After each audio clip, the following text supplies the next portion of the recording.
আমার সিরিয়াল না দেখলে রাত বেলায় আমার ঘুম হবে না, আমার জন্মটাই বৃথা হয়ে যাবে। এরা বাসনা অনেকের থাকে, এদিকে সিরিয়াল হয়, এদিকে হয় সিরিয়াল। বাহ, এখন অনেকের বাসনা থাকে যে দেখবেন লক্ষ্য করে মা ঘুম থেকে যখন আমরা উঠি আমাদের মাথার মধ্যে 10 রকম 50 রকম চিন্তা ঢুকে যায়। চোখ মেললেই বাবা চিন্তা মাথায় ঢুকে যায় যে আজ সারা দিন আমাকে কি করতে হবে, তাই তো মা? এখন মনে করুন আপনার 50টা চিন্তার মধ্যে আমি 3টে চিন্তার কথা বলছি। একটা চিন্তা অমুক জায়গায় মন্দিরে, লক্ষ্মী মায়ের মন্দিরে, সেখানে কীর্তন হবে, সাধুগুরু বৈষ্ণবের বাড়ি, সেখানে যেতে হবে। এই একটা চিন্তা, ভালো চিন্তা। আরেকটা চিন্তা কি?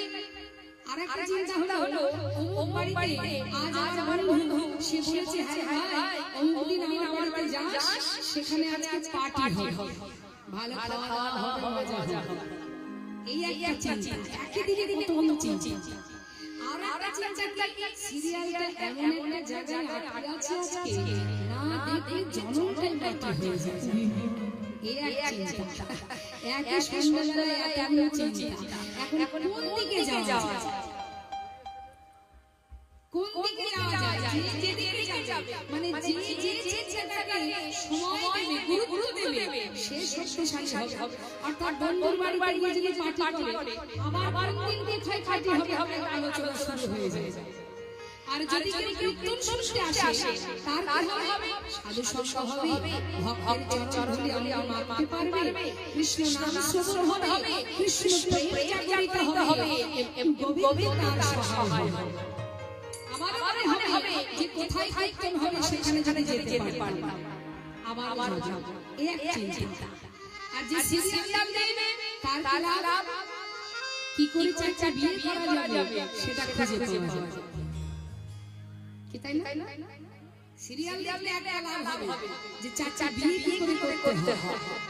সিরিয়াল জানি কি যার শেষ নেই। এখন সিরিয়াল যদি লম্বা হয়, বিয়ে তো চাচা করতেই হবে, না হলে সিরিয়াল লম্বা হবে কি?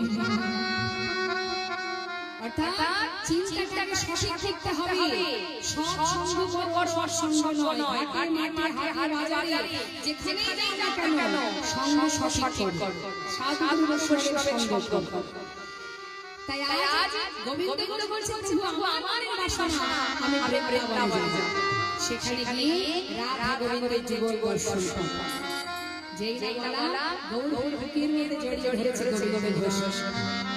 জানো গোবিন্দ তোমার